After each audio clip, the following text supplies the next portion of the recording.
자, 여러분 안녕하십니까? 오늘은 한국사 3차시 수업 시작하도록 하겠습니다. 자, 오늘 배울 내용은 고대 국가들이 연맹체 중심 국가, 연맹왕국에서 중앙 집권적 영역 국가로 바뀌어간 과정에 대해서 한번 배워보도록 하겠습니다. 자, 연맹체 중심 국가란 무엇이냐? 자, 몇 가지 특징을 확인해 볼 수가 있는데요. 자, 첫 번째, 각 부의 자치성이 매우 강하다. 각 부의 자치성이 강함. 자, 두 번째, 왕이라고 하는 것이 존재는 하지만 왕의 역할이 매우 제한적이었다. 뭐만 했느냐? 왕은 대외 교섭 활동이라던가 다른 나라와의 전쟁, 즉 군사 활동만을 주도했다.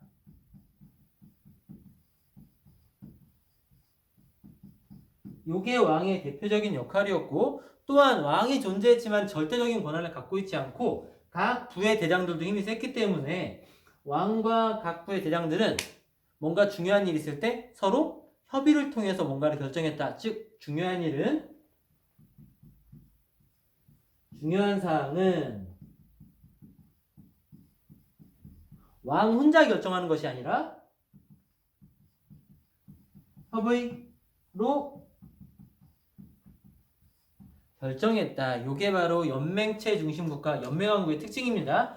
요 특징을 갖고 있는 연맹체 국가들이 몇 가지 발전 과정을 거쳐서 중앙 집권적 영역 국가가 되면 어떤 특징을 갖게 되느냐? 자, 한마디로 정의할 수 있습니다. 중앙, 왕을 상징하겠죠? 왕이 모든 권한을 갖고 있는 국왕 중심의, 그렇다고 완전히 100%는 아니에요. 자, 국왕 중심의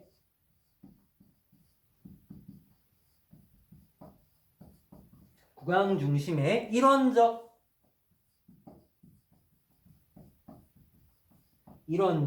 지통치 체제를 갖추고 있는 나라가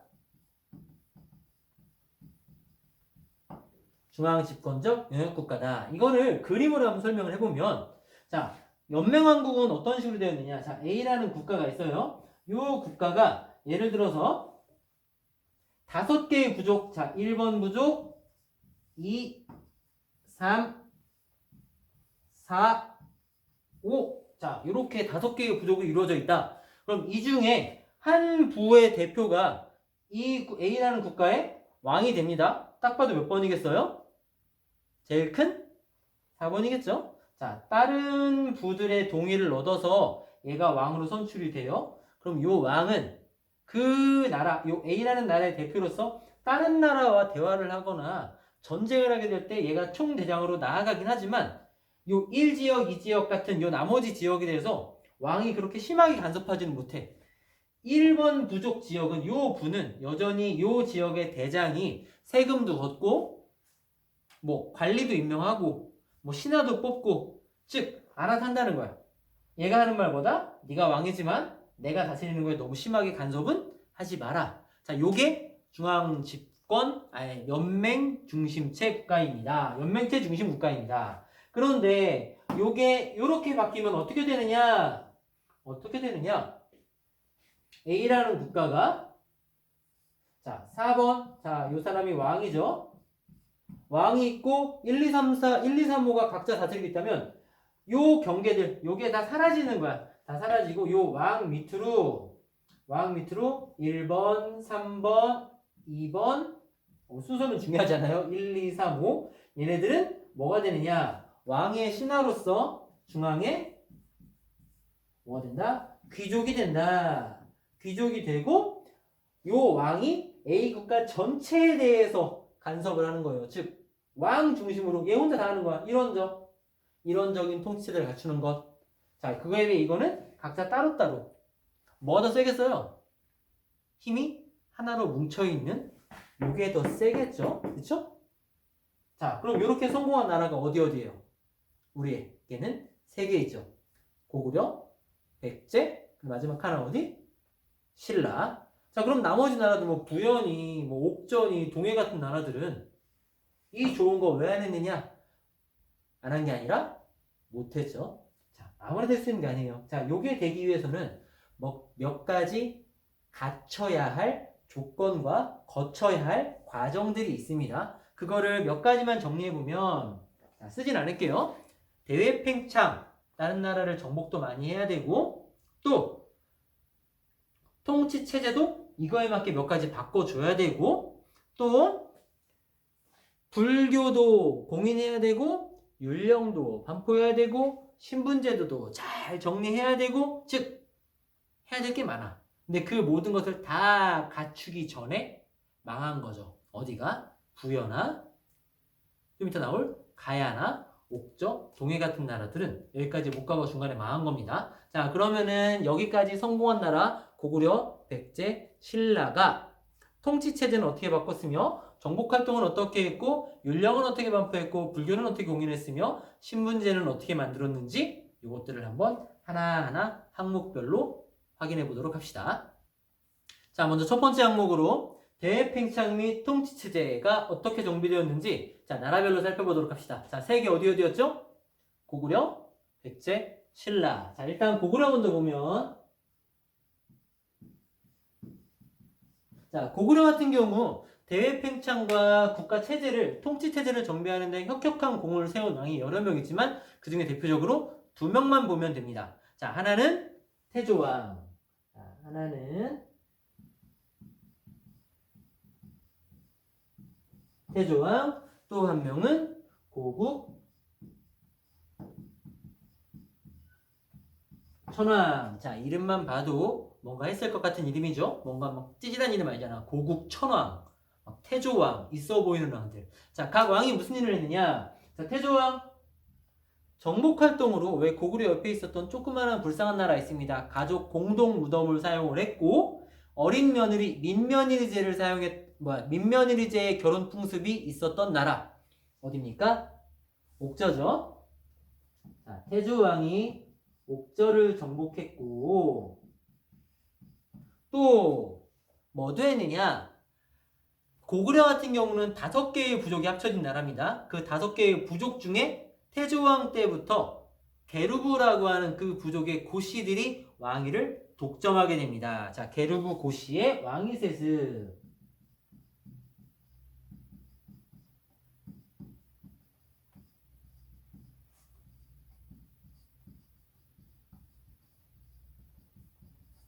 자, 요게 이루어집니다. 자, 옥저 정복이랑 게르부 고씨의 왕위세습이 뭐가 이렇게 연결이 되느냐? 자, 옥저를 정복하면 하는 것은 일단 군사활동이죠. 그리고 아까 군사활동은 왕이 주도했다고 했고, 즉 왕이 군사활동을 통해서 옥저를 정복해서 땅이 넓어졌네? 자, 나라가 부유해졌겠죠? 고구려는 원래 땅이 척박해서 먹고 살기 힘든 나라인데 옥저는 되게 풍요로운 나라였단 말이에요. 근데 군사활동을 통해서 옥저라고 하는 풍요로운 나라를 고구려가 먹었네? 고구려 사람들이 살기 좋아졌겠죠. 귀족들도 전리품이 많이 생겨. 근데 그런 활동을 주도한 사람이 누구냐? 왕이죠. 자, 왕이 다른 나라 가서 뭔가를 뺏어오는 게 국가의 살림에 큰 보탬이 되고 국가에게 매우 이익이 돼. 그렇다는 얘기는 왕이 하는 정복활동, 그 역할의 중요성이 훨씬 더 부각됐다는 거죠. 즉, 왕의 주된 역할이었던, 연맹체육가에서 주된 역할이었던 군사활동의 비중이 되게 커진 거예요. 그럼 그 군사활동을 이끄는 주체인, 이끄는 대장인 왕의 권한도 당연히 올라가겠죠. 근데 왕이 이렇게 막 우르르 끌고 가서 막 전쟁하자 했는데 졌어. 그럼 뭐 왕의 권한이 뚝뚝 떨어지겠지만 이겼네. 이겼어요. 그러면 왕의 권한이 세지고 그렇게 세진 힘을 바탕으로 밑에 있는 신하들을 자기 밑으로 밑에 있는 다른 부족의 대장들을 자기 밑으로 끌어올 수 있는 것이. 그럼으로써 야, 나는 완전 센 사람이야. 내가 이런 거 다 했잖아. 나한테 까불지 마 하면서 앞으로 내가 나온 요 부족이 왕위를 이어가겠어. 자, 각 부들이 찍소리 못하는 거예요. 이제 왜? 왕의 역할이 커졌으니까. 정복활동 덕분에 왕의 중요성이 커졌으니까. 자, 그럼 고국천왕은 뭘 했느냐? 이렇게 왕의 힘이 점점 세지는 걸 바탕으로 그동안 그림 살짝 그려보면 1, 2, 3 뭐 이런 식으로 갈라졌던 부족들의 요 경계를 싹 없애버린 거예요.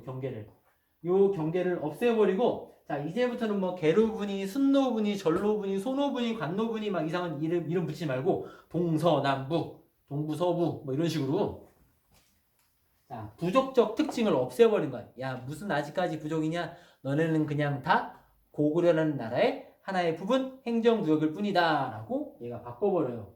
즉 부족적인 오부를 행정적 오부로 즉 부족 간의 경계를 많이 없앴다는 얘기예요. 즉 연맹왕국으로 따로따로 자치성 있는 것을 점점 경계를 허물고 뭐다? 중앙에 집중할 수 있도록 체계를 바꾼 거다. 자, 그리고 뭐 요 통치체제랑은 좀 다르지만 진대법이라고 하는 게 고국천왕의 트레이드마크처럼 따라다니죠. 진대법. 사람들이 먹고 살기 힘들고 어려울 때 국가에서 곡식을 빌려주는 제도. 자, 진대법. 요거 자주 나오죠. 자, 그 다음 백제라는 나라는 고구려의 이런 역할을 어떤 왕이 했느냐. 자, 백제는 자, 여러분들에게 매우 좋은 소식이죠. 왕이 한 명밖에 없습니다. 요거 해당되는 사람이 누구냐? 고이왕. 자, 고이왕이라고 하는 사람이 백제에서 어마어마하게 많은 역할을 해요. 중앙 집권적 영역국가가 되기 위해서. 자, 이 사람이 뭘 했느냐? 자, 고이왕의 역할 첫 번째 아주 풍부하고 지금도 우리나라에서 제일 비싼 지역 한강 조망권이 확보된 서울이죠. 자, 한강 유역을 확보했다. 자, 확보라고 하는 아름다운 표현을 썼지만 한강 유역에 있는 다른 껄쩍거리는 나라들 다 제거하고 다 차지하고 한강 유역을 다 먹었다는 얘기예요. 정복 활동. 자, 그리고 이걸 바탕으로 각 부에서 난 내 맘대로 할까 너무 간섭하지 말고 깝죽대던 신하들도 아니 부족장들도 다 중앙으로 끌고 올 수 있게 관등제라는 걸 마련해요. 관등제. 자, 이게 무슨 소리냐? 각 지방에서 난리치고 나 여기서는 내가 짱이야 하고 막 대장 노릇하던 사람들을 내 밑으로 불러 올려면 한 자씩 줘야 될 거 아니에요. 1번 부족 이만하고 2번 부족 이만한데 다 와서 너네는 둘 다 내 신하야. 둘이 서로 친구해 라고 하면 누가 기분 나빠? 1번이 기분 나쁘죠? 그러니 와 너는 1등급 관직 줄게. 너는 뭐 한 3등급 관직 줄게. 3등급. 이쪽 보니까 뭐 A라는 부족이 있네? 얘는 너보다 좀 크네. 너는 2등급. 이런 식으로 지방 세력들을 중앙으로 불러 모았을 때 걔들을 힘의 크기에 따라서 서열을 매길 수 있도록 미리 기준을 잡아준 거예요. 그게 뭐냐? 관등제. 그리고 그 관리의 등급에 따라서 입는 옷도. 자, 공적인 복장이죠. 대표적인 게 여러분들 교복. 공복 같은 것도 마련했다. 자, 이게 백제 고유왕의 역할이고, 자, 그럼 신라는 누가 이런 역할을 했느냐? 자, 신라 같은 경우도 한 명 나옵니다. 자, 신라는 내무랑. 자, 내무랑 같은 경우 무슨 일을 했느냐? 자, 내무랑이 한 일. 자, 첫 번째, 왕의 힘이 세져요. 신라 같은 경우는 낙동강 유역인데 낙동강 유역들에 있는 작은 나라들을 탁 합치면서 낙동강 유역 쪽을 많이 정복을 하고 신라의 영토를 제대로 딱 잡아요. 여기 이만큼 우리 땅하고 정복 활동을 많이 했다는 얘기죠. 그 덕분에 신라 같은 경우는 세운 사람은 잘 알다시피 성이 뭐예요? 박씨죠. 박혁거세. 그렇지만 이 사람은 성이 김씨입니다. 즉 신라는 박씨왕도 있고 석씨왕도 있고 김씨왕도 있는데 요 내무랑 이후부터는 누구만 왕을 하느냐? 김씨만. 김씨의 왕위 세습이 시작된다. 말하자면 요 이후로는 박씨나 석씨가 왕을 하지 못해요. 저 한참 뒤에 하나 나올까. 자, 김씨의 왕위 세습. 더 이상 다른 성한테 안 주고 김씨가 계속 물려받겠다는 것 자체가 남 안 주고 내 밑으로 물려줄 수 있을 만큼 왕의 힘이 어떻게 됐다? 세졌다는 얘기겠죠.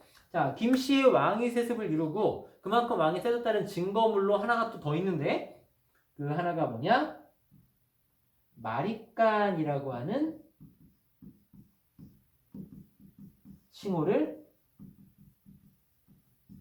사용했다. 이 마립간이 뭐예요? 자, 우리가 편리하게 그냥 뇌물 왕이라고 썼지만 신라는 이 당시에 요 왕이라고 하는 명칭이 없었습니다. 요 왕이라는 거 한자죠, 그렇죠? 중국에서 온 단어인데 요 왕이라는 단어가 아직 신라까지 안 와. 신라는 뭐라고 불렀느냐? 정확하게는 뇌물 왕이 아니라 뇌물 마립간. 뇌물 마립간이에요. 그 전에는 뭐라고 불렀느냐? 뭐 이사금, 뭐 그 전에는 차차옹, 그 전에는 뭐 거서관 이런 식으로 명칭이 다 달랐어. 근데 그 명칭이 이걸로 바꿨다라는 얘기는 왕의 힘이 세졌다는 얘기예요. 자, 왜 그런 거냐? 자, 교과서에 나와 있는 도표를 보면서 한번 신라 왕호 그러니까 왕을 부른 호칭, 왕호가 변경된 게 왕권과 무슨 상관이 있는지 한번 교과서 도표를 한번 살펴보도록 하죠. 자, 여러분 교과서에 있는 도표 보였습니까? 자, 도표에 보면 자, 요런 게 하나 있죠. 교과서를 보면 요런 도표가 하나 있죠. 자, 신라의 왕호가 처음에는 이렇게 거서관으로 쓰였습니다.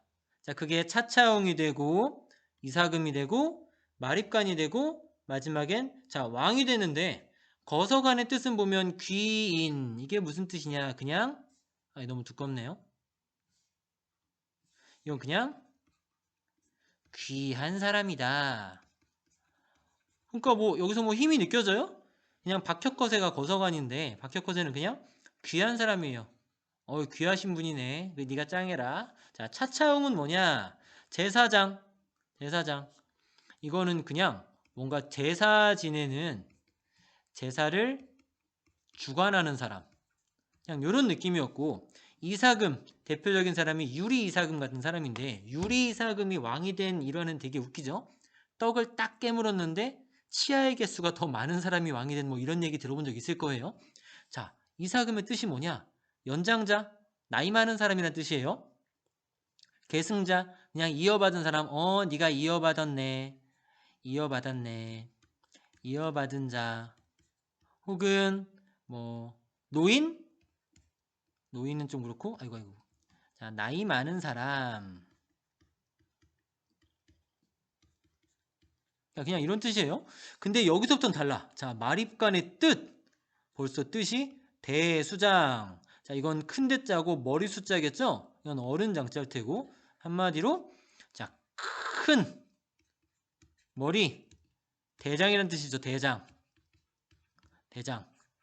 즉 그전에는 느껴지지 않던 권력의 힘이 자, 빨간색으로 써봅시다. 그전에는 느껴지지 않던 뭐 권력의 힘이 느껴집니다. 자, 명칭에서도 벌써 마립간 그전까지 그냥 뭐 나이 많은 사람, 이어받은 자, 뭐 너 제사 지내는 무당, 뭐 귀한 사람 이런 거였다면 마립간이라는 명칭에서 딱 드러나는 권력이 느껴집니다. 그리고 요게 시간이 더 지나면 지증왕이라고 하는 때부터는 왕이라는 명칭도 쓰게 된다. 즉, 요 마립간 바꾼 게 누구부터? 뇌물왕. 그전에는 그냥 이런 뜻이었는데 요걸 썼다는 거 여기다 큰 머리 하니까 꼭 대두 같네요. 자, 큰 권력을 가진 사람이라는 뜻으로 바뀌었다는 건 그만큼 왕의 권한이 세졌다는 거다. 그 큰 권한을 바탕으로 뭐를 하는 거다? 중앙 집권적인 국가로 변화시키는 거다라는 겁니다. 자, 다시 칠판으로 돌아가 보도록 하죠.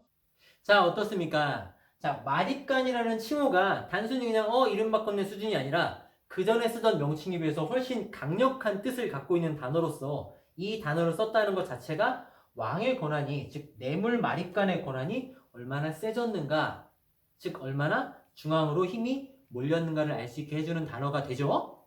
자, 정리해보면 고구려는 태조왕, 고국천왕, 백제는 고위왕, 신라는 뇌물왕 같은 사람들이 강력한 정복 활동을 바탕으로 힘이 세졌고 그로 인해 중앙 집권 국가로 한 발 더 가까이 나아갔다는 얘기입니다.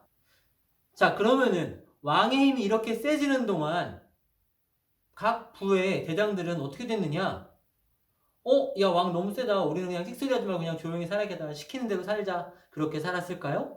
절대 그렇지 않습니다. 왕의 힘이 연맹체 중심 국가에 비해서는 많이 세졌지만 여전히 각 부의 대표들이 중앙 귀족이 되어서 큰 힘을 갖고 있었습니다. 그래서 삼국이 이렇게 고구려 백제 신라가 중앙 집권 국가가 되면서도 각 나라에는 그 귀족들 옛날 각 부의 대표들의 의견을 듣기 위한 협의기구, 회의기구는 여전히 남아 있었어요. 왕의 힘이 세졌고 왕의 그런 발언들이 중심이 돼서 국가가 운영되긴 했지만 여전히 각 부의 대표들, 그들은 귀족이 되어서 권력을 행사하고 있었다. 그리고 그런 귀족들의 의견을 듣는 회의 기구가 있었다. 자, 그 회의 뭔지 잠깐만 살펴보도록 하고 가죠. 자, 그 회의가 뭐냐? 자, 각 나라별로 자, 고구려, 백제, 신라 보면 자, 고구려에서는 뭐라고 부르느냐? 제가회의. 이건 저번 시간에 들어봤죠? 각 가들이 모여서 회의했었다. 그리고 백제는 정사암 회의라고 해서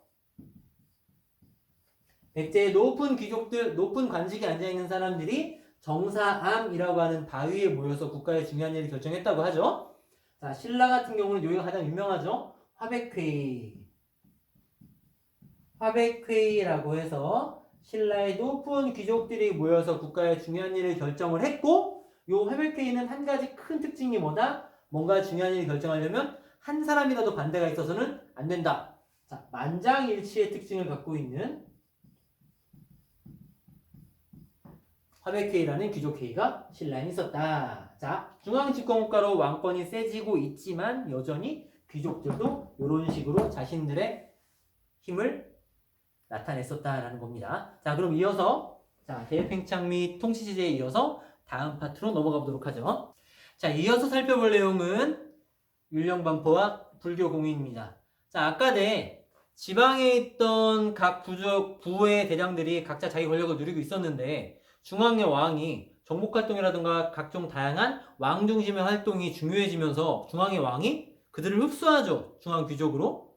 자, 그러면 각 지역에서 조그맣게 알아서 다스리던 사람들을 왕이 중앙에서 혼자 하다 보니까 조금 더 구체적이고 조금 더 자세하고 정확하고 강력한 뭐가 필요해졌느냐? 규칙이 필요해진 거예요.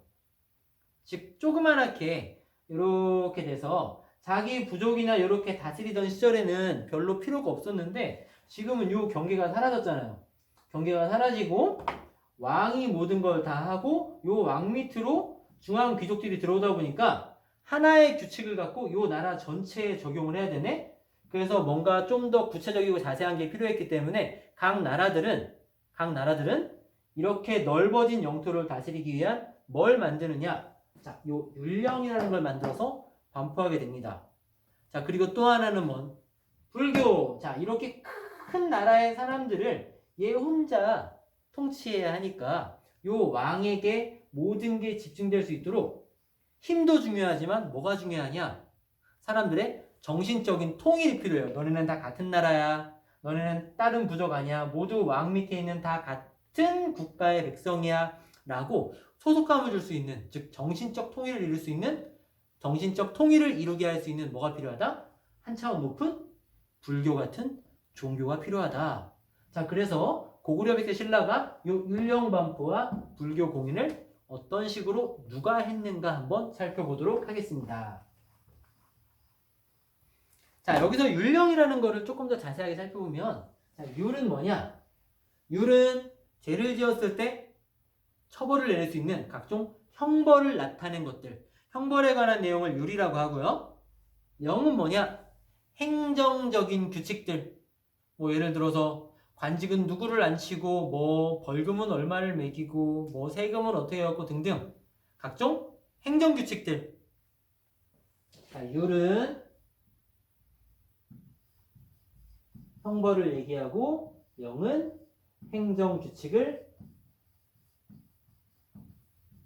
얘기한다. 자, 요거를 이제 어떤 사람이 누가 어떻게 했는가? 고구려, 백제, 신라 세 나라로 나눠서 보겠습니다. 자, 첫 번째 고구려, 그리고 글씨가 너무 작죠?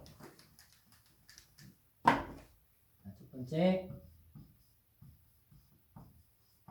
고구려, 다음 백제, 다음 신라. 자, 고구려에서 율령을 반포한 사람. 자, 율령을 반포한 사람은 4세기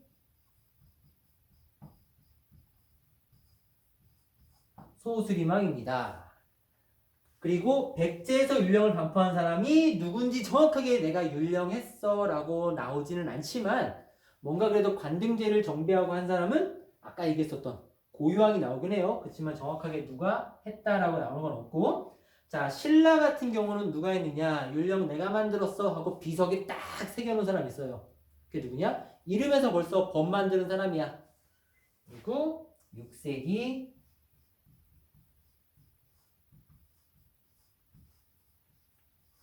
법흥왕. 자, 그 다음 불교 공인은 누가 있느냐?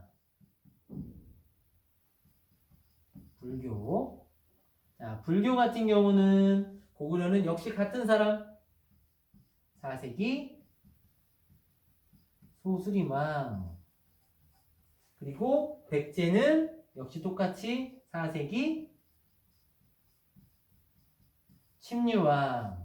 그리고 신라 역시 똑같이 6세기 법흥왕.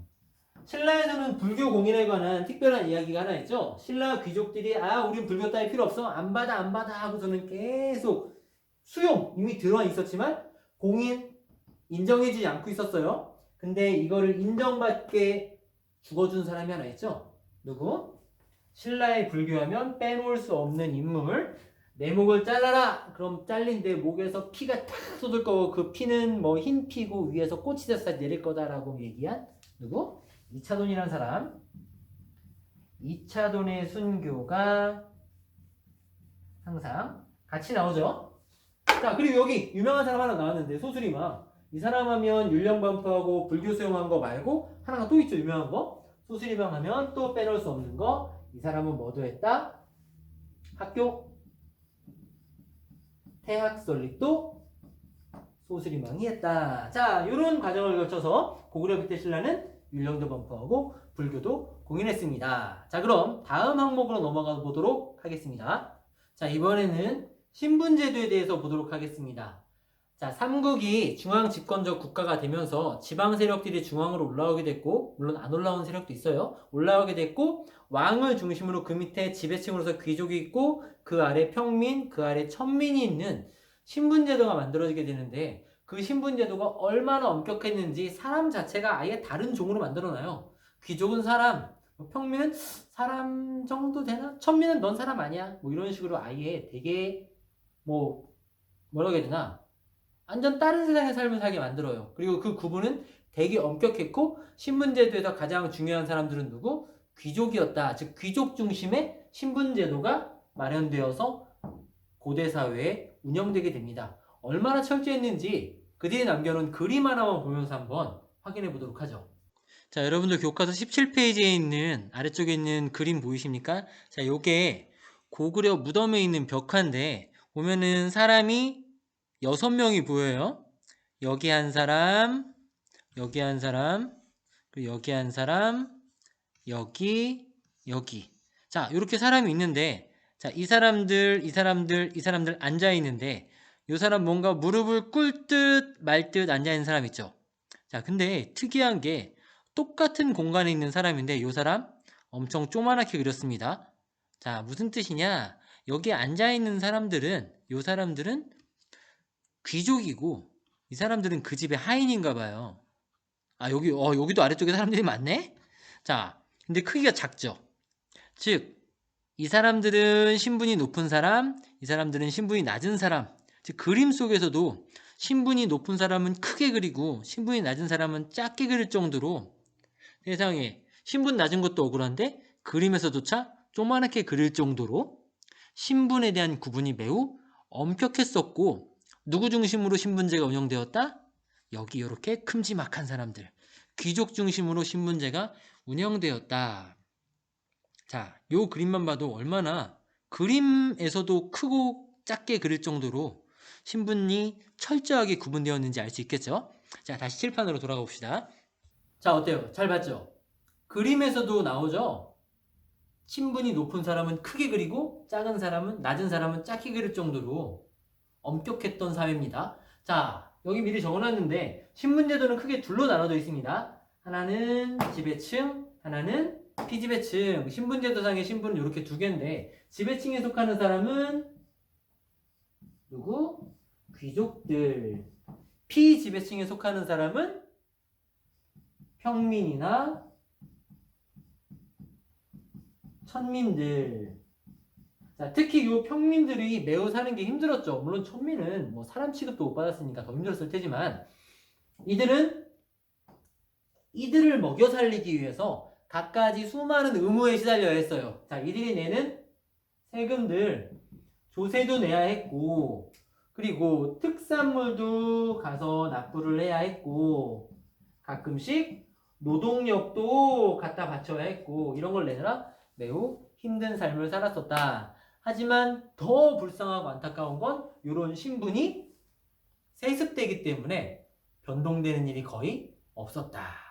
물론 위에서 밑으로 떨어지는 경우는 간혹 있지만 이렇게 올라가는 건 진짜 거의 불가능했다라는 거. 자, 그리고 여기서 신분제도에 대해서 하나 더 확인해 볼 게 뭐 있는데요. 그게 뭐냐? 신라의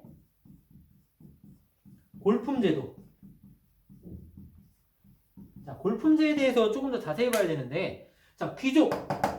마치 귀족 쓰니까 귀족은 다 같은 귀족처럼 보이지만 귀족들에게도 위계질서가 서열이 정확하게 있다. 그 귀족들의 서열을 정확하게 정해놓은 신라의 제도가 골품제입니다. 자, 이 골품제가 어떤 것인지 한번 교과서에 있는 도표 보면서 그래프 보면서 자세히 한번 더 확인해 보도록 하죠.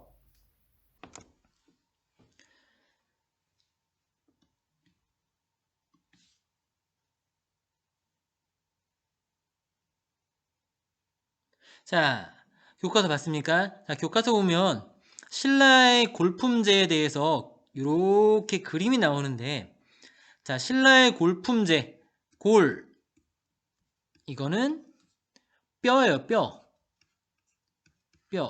즉 태어날 때부터 정해진 이 뼈를 등급을 만들어 놨다는 얘기입니다. 자, 뼈의 등급 크게 어떻게 나눠져 있느냐. 자, 이건 지우고. 자, 신라에서 골품은 이렇게 있습니다. 자, 우선 성골이 있고 진골이 있고 육두품, 오두품, 사두품, 3, 2, 1 이렇게 나눠져 있는데 지금 교과서에 보면 진골밖에 없죠. 자, 요 성골은 사라집니다. 언제 사라지느냐? 무열왕이라고 하는 왕이 있어요. 그 왕 되기 전에 성골은 사라지고, 자, 진골, 그 6, 5, 4. 자, 그리고 교과서에 보니까 요 3, 2, 1은 또 안 나오네요. 원래는 1두품도 귀족이고 얘도 귀족인데 시간이 지나면서 얘네는 너무 낮은 귀족이라 그냥 얘들은 어떻게 되느냐? 얘들은 그냥 말이 귀족이지 그냥 평민처럼 살고 있는 평민화가 되고, 자, 요 성골은 어떻게 된다고 했어요? 자, 대가 끊겨서 소멸하게 됩니다. 자, 진골 6, 5, 4 요렇게 진골 6, 5, 4가 신라 골품제를 구성하고 있는 네 종류의 귀족들입니다. 자, 딱 보니까 진골 관등이 총 17단계가 있는데 그 중에 제일 높은 이벌찬이 될 수 있는 건 뭐밖에 없어요? 진골밖에 될 수 없다. 육두품은 아무리 능력이 뛰어나도 요 대하찬 자리에는 여기는 못 올라간다. 오두품은 대나마까지밖에 못 가고 여기도 못 가고, 사두품은 대사까지밖에 못 가는, 즉 신분에 따라서 관직 진출. 자, 얘네들은 요 신분에 따라서, 자, 관직 아니 다시요. 관직이 신분도, 자, 승진도 제한되어 있고 못 가는 거예요. 육두품은 아무리 실력이 뛰어나도 대하찬 못 가. 대하찬은 누구만 할 수 있어요? 진골만. 사두품이 아무리 실력이 뛰어나도 아찬 못 가요. 왜? 사두품이 갈 수 있는 제일 높은 건 대사까지만. 그러니 이걸로 인해 승진도 제한시키고 또 일상생활까지. 일상생활이 무슨 소리냐? 육두품인 사람은 계급만 여기까지밖에 못 올라가는 게 아니라 집의 크기도, 요즘식으로 얘기하면 진골은 50평짜리 아파트에서 할 수 있지만 육두품은 50평짜리 못 살아요. 육두품이 살 수 있는 가장 큰 평수는 49평, 뭐 5등급은 39평, 4등급은 뭐 29평. 즉 본인의 신분에 따라서 살 수 있는 집의 크기도 지정해 놓은 것. 요게 신라의 뭐다? 골품제다. 자, 엄격하죠? 엄청 엄격해요. 내가 진골인지 육두품인지 어떻게 하느냐? 우리 아빠가 육두품이면 나도 육두품, 우리 아빠가 오두품이면 나도 오두품. 세습됩니다. 근데 이렇게 세습되어진 그 신분으로 인해서 승진도 제한, 일상생활도 제한, 모든 것들이 결정된다는 거. 그만큼 강력한 신분제도가 있었다라는 거. 자, 다시 교과서, 칠판으로 넘어가 봅시다. 자, 어때요? 신라의 골품제에 대해서 한번 봤죠? 자, 정리해보면, 신라의 골품제는, 자, 뭐다? 지배층의 위계를 정해놓은 제도다. 근데 얼마나 심하게 정해놨느냐? 자,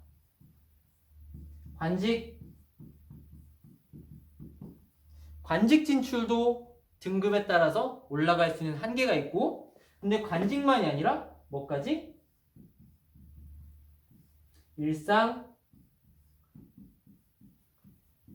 생활까지 골품제에 따라서 삶이 정해졌었다. 뭐 집의 크기, 수레의 크기, 그러니까 자동차도 뭐 육두품은 그랜저 못 타는 거예요. 진골이 상대가 그랜저 타고, 뭐 막 사두품은 마치즈 타고 다녀야 되고, 삼두품은 자전거 타고 다녀야 되고, 이두품은 걸어 다녀야지.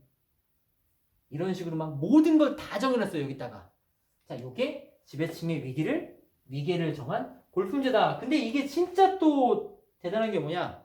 이렇게 정해진 성골이냐, 진골이냐, 육두품이냐, 오두품이냐는 자, 신분이 절대 바뀌지 않는다. 신분 변동이 불가능하다는 거. 요게 중요한 포인트죠. 모든 것을 결정하는 건데 그 모든 것을 결정하는 신분제는 한 번 태어났으면 그걸로 땡 못 바꾼다는 거. 자, 이런 특징적인 신라의 골품제도 있습니다.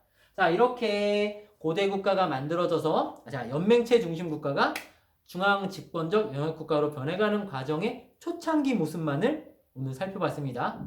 자, 나라 세 개 어디예요? 고구려, 백제, 신라. 세 나라죠. 근데 왠지 하나 더 있어야 될 것 같잖아요? 아쉽게도 옆에 백제도 있고 옆에 신라도 있어서 걔들한테 이리 맞고 저리 맞고 여기저기 두들겨 맞느라 얘네만큼 성장하지 못했지만 우리 역사에서 크게 차지하고 있는 나라. 자, 어디? 자, 가야. 자, 가야라는 나라에 대해서 조금만 보고 오늘 수업 마무리하도록 할게요. 자, 가야 봅시다. 자, 가야라는 나라는 간단해요. 삼한 중에서 변한 지역에 있는 나라들이 나중에 가야로 발전하게 됩니다. 자,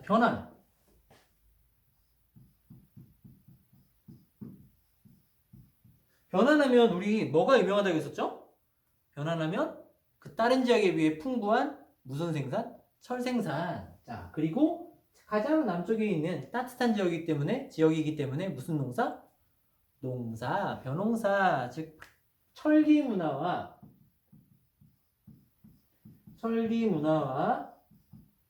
그다음 농경 문화가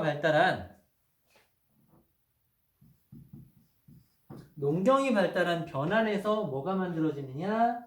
자, 가야가 만들어지는데 요 가야는 크게 두 개로 구분해서 보면 됩니다. 두 개로 구분해서 보면 됩니다. 복잡하지 않아요. 전기 가야 연맹과 그리고 후기 가야 연맹 이렇게 두 가지로 나눠서 보면 돼요. 자, 전기 가야 연맹, 즉 가야라는 나라는 요 가야라는 나라는 6개의 가야, 뭐 대가야, 금관가야, 아라가야, 성산가야 등등 6개의 가야가 가연이라고 써놨네. 6개의 가야가 서로 간에 힘을 합친 육가야 연맹체예요.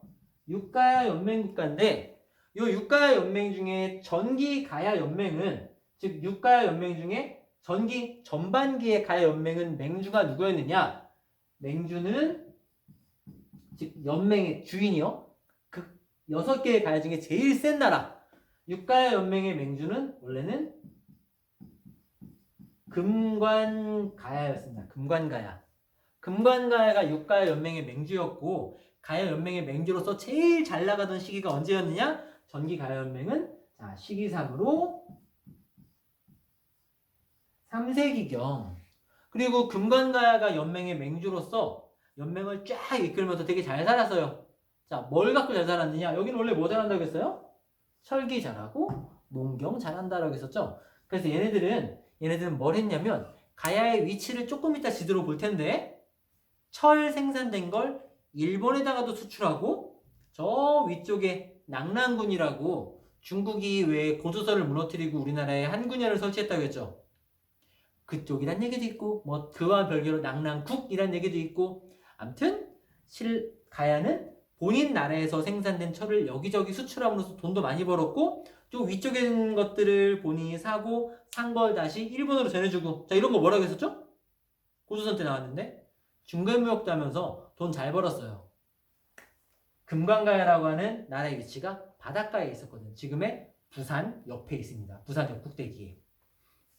자 얘들은 뭘 했다? 맹주는 금관가였고 시기는 3세기경인데 일본과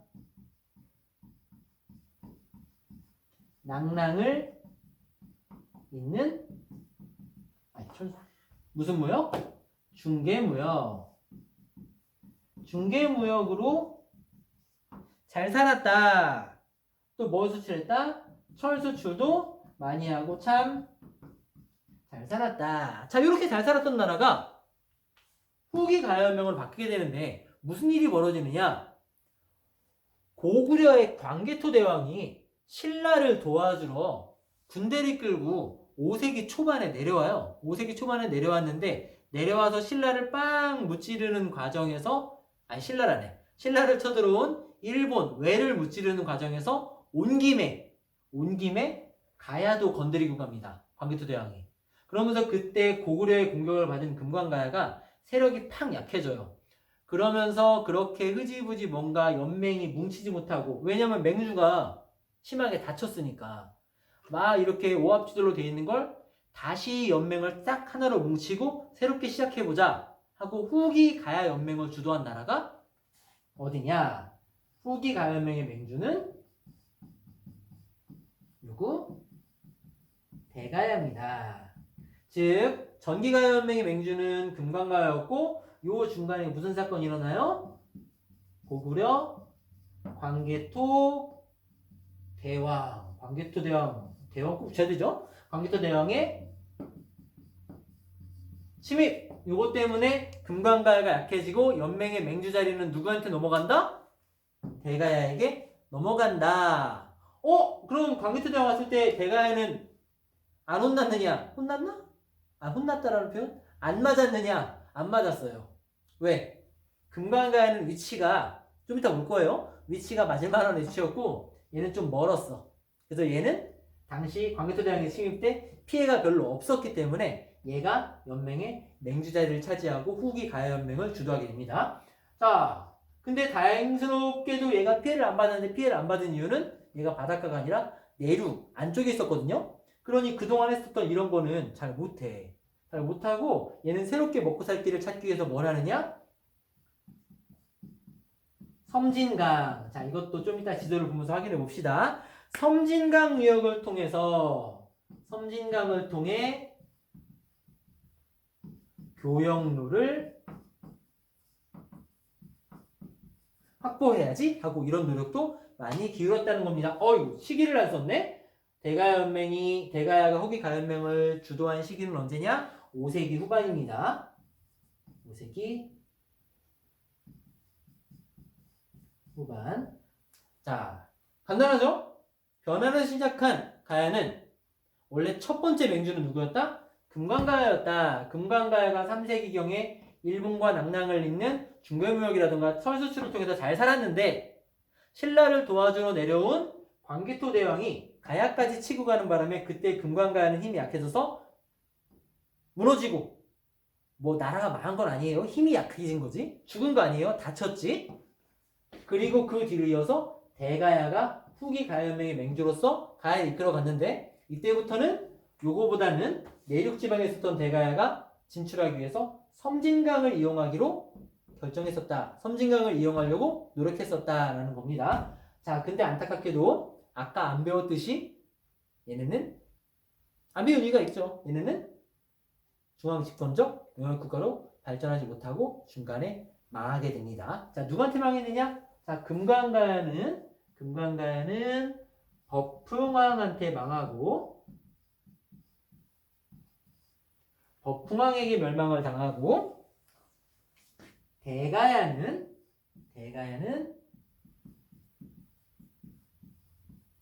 진흥왕에게 멸망당함으로써 이런 노력을 기울였지만 가야는 중앙 집권적 고대 국가로는 가지 못하고 영역 국가로는 가지 못하고 중간에 삶을 마감하게 된다.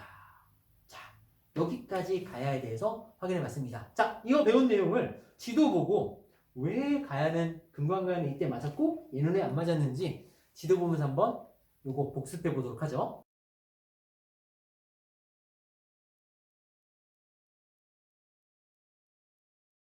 자, 지도를 통해서 가야들의 위치를 확인하니까 이게 이해가 되죠? 자, 금관가야가 왜 중개무역을 할 수 있었고 철 수출을 잘할 수 있었는지, 그리고 왜 대가야는 광개토대왕의 침입 때 별로 피해를 안 받는지, 얘는 내륙 깊숙이 위치하고 있었고 금관가야는 해안가에 위치했기 때문에 광개토대왕이 쳐들어온 김에 옆에 살짝 바라보면 보이는 곳에 있었다. 그 덕분에 얘는 이렇게 됐고 얘가 나중에 맹주가 됐다. 하지만 결국 신라에게 둘 다 무너지고 만다. 아니, 신라에게 무너질 때까지 그럼 얘네는 뭐 했냐? 힘 좀 키우지. 자, 왜 안 됐느냐? 요 육가야 연맹의 특징은 각각의 가야들이, 가야가 6개 모인 거라고 했죠? 각각의 가야들이 맹주가 이렇게 딱하니 존재하고 있어도 나머지 5개한테 그렇게 심하게 간섭 못했어요. 즉, 각 작은 가야들의 독립성이 매우 강했기 때문에 하나로 합치지 못했고, 이렇게 따로따로 있는 것들은 이미 뭉쳐버린 신라 같은 나라에게는 대항할 힘이 안 됐던 거죠. 그래도 결국은 그렇게 가야는 역사의 뒤안길로 사라지게 된다. 자, 가야는 여기까지만 배우면 끝납니다. 자, 다음 시간에는 이어서 아까 요 가야 빼고 고구려, 백제, 신라는 중앙 집권적 고대 국가가 됐다고 했죠. 그럼 이렇게 힘이 세지고 있는 요 힘센 나라들 셋이서 누가 한반도의 승자인가? 내가 짱이야, 네가 짱이야 하고 서로 치고받고 하는, 즉 요 세 나라의 세력 다툼을 본격적으로 배워보도록 하겠습니다. 누가 제일 센 나라인가 싸우게 되죠. 물론 우리는 최후 승자가 누군지 알아요? 신라가 이기죠. 통일했으니까. 자, 오늘은 여기까지 수업을 마치도록 하고 다음 시간에 다시 만나도록 하겠습니다. 자, 마지막으로 한 번 더 강조. 수업이 끝나면 뭐 해야 된다? 교과서를 꼭 자세하게 구석구석 그림 하나하나, 참고사항 하나하나 빠지지 말고 본문과 함께 읽어보고 복습해야 한다. 배운 내용을 까먹기 전 지금 바로 하세요. 지금 바로 책 펴고 읽기 시작.